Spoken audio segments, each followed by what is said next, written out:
Президент Сооронбай Жээнбеков бүгін Өзбекстандын Кыргызстанда толук жана ыйгарым укуктуу элчиси Камил Рашидовду өлкөдөгү дипломатиялык миссияны аяктоосуна байланыштуу кабыл алды. Жээнбеков Камил Рашидовго өлкөдөгү ортосундагы эки тараптуу өз ара аракеттерди алдыга жылдыруу жана бекемдөөгө кошкон салымы үчүн ыраачылык билдирди. Президент Камил Рашидовду премьер-министрдин кеңешчиси чет өлкөлөрдө иштеген Өзбекстандын жарандарына колдоо көрсөтүү маселеси боюнча департаменттин башчысы кызматына дайындалыш менен куттуктады. Өзбекстандын элчиси Камил Рашидов Сооронбай Жээнбековго жана кыргыз тарапка өлкөдөгү жемиштүү дипломатиялык миссияны көмөктөшкөн, түзүлгөн жагымдуу шарттар үчүн ыраачылык билдирди. Кыргызстанда расмий түрдө каттоо алынган жумушсуздуктардын саны 103,1 миң адамды түзөт, же 3,3%. Бул тууралуу Эмгек жана социалдык өнүктүрүү министрлигинин статс катчысы Каныбек Адиев билдирди. Анын айтуусунда алардын ичинен жыл башынан бери 13,379 жумушка орношкон. Жумуштуулук боюнча ошол сайт занятость KG деп коет, ушул сайтта иштелип чыкты. Ошонун негизинде биз азыр бизде республика боюнча ошол биздин сайтыбызга кирип, кандай жумуш орундары бар, кандай жумуш орундары керек, ушул боюнча да так маалыматтарды алып турат. Бул да болсо биздин азыркы учурда бул Бишкек шаардык калк менен иш менен камсыз кылуу башкармалыгында иштелип жатат. Бул баардык процесстер бүткөндөн кийин муну да биз бүт республикага жайылтабыз. Министрликтин жумуш менен камсыз кылуу маселеси боюнча баш кадисе Наркиза Кушбекова жумушсуздарды окутуу артыкчылыктуу багыт экендигин айтып өттү. Атайын кесиптик билим алууга жумушу жок жүргөн 4431 адам жөнөтүлгөн.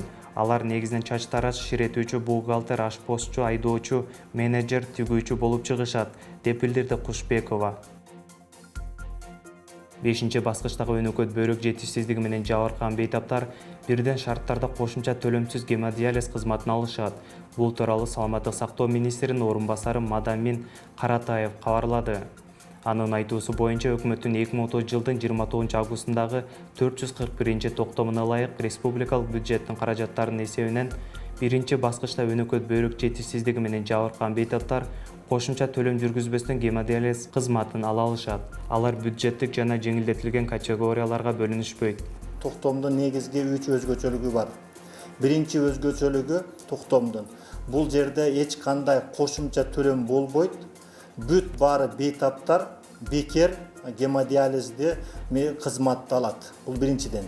Экинчи токтомдун экинчи өзгөчөлүгү биз айттык, бул бейтаптар өзү каалаган жерден, орусча айтканда независимо от формы собственности, кыргызча айтканда жеке менчикпи, мамлекеттик мекемеби каалаган жерде өзү бул эмени алса болот да, бул медициналык кызматты.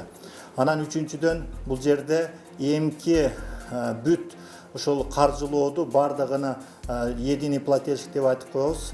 Бул боюнча фонд милдеттүү медициналык камсыздандыруу фонду аркылуу каржыланат.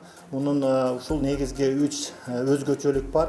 Биздин негизги максат ушул оорулуулар, бейтаптар өз убагында керектүү медициналык жардамды сапаттуу алсын деп. Министрдин орун басары билдиргенде, гемодиализ кызматы дарттын оордугуна ылайык жумасына 3 сеанс жана айына 12 сеанстан ашык эмес жолу көрсөтүлөт. Ал белгилегенде 142 адам 5-баскычта өнөкөт бөйрөк жетишсиздиги менен жабыркайт.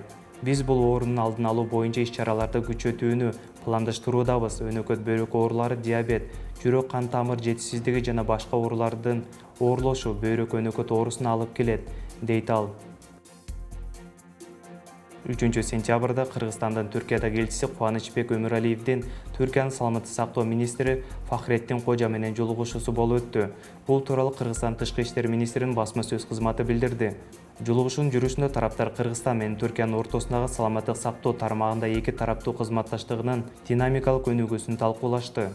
Бишкек мамлекети Кыргыз-Түрк достук ооруканасынын ачылышын тездетүүнүн жана жылына акысыз дарылоо боюнча квотанын санын 100 кишиден 150 кишиге чейин көбөйтүү боюнча макулдашууну ишке ашыруунун зарылчылыгын белгилешти, деп айтылат маалыматта.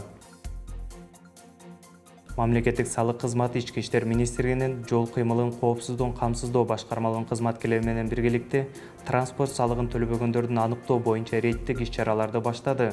Бишкекте өткөрүлгөн бир күндүк рейд учурунда 430 автоунаа токтотулган, анын ичинен 68 айдоочунун унаа салыгын төлөбөгөндүгү аныкталган. Аларга карата тийиштүү актылар түзүлүп, 43 жаран салыкты жеринен төлөсө, 31 салык төлөгөндүгү тууралуу атайын чаптама берилди. Мындан тышкары транспорт салыгын төлөгөн жарандарга салыктын төлөгөндүгү тууралуу атайын чаптама акысыз түрдө берилип жатат.